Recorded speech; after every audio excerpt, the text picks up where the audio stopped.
দেখতে এবার কেয়ারে গেলেন মির্জা ফখরুল। বিএনপি চেয়ারপারসন খালেদা জিয়ার শারীরিক অবস্থার খোঁজখবর নিতে রাজধানীর এবার কেয়ার হাসপাতালে গেছেন দলের মহাসচিব মির্জা ফখরুল ইসলাম আলমগীর।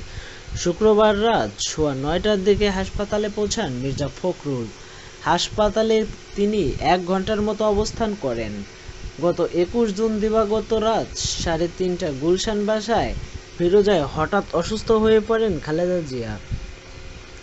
এরপর তাকে এবার কেয়ার হাসপাতালে ক্রিটিক্যাল কেয়ার ইউনিট সিসিইউ ভর্তি করা হয়।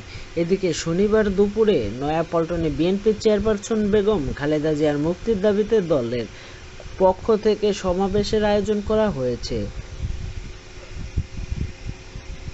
বিএনপি নেতা ও ঢাকাবাসীকে সমাবেশ সফল করার আহ্বান জানিয়েছেন বিএনপির নেতারা।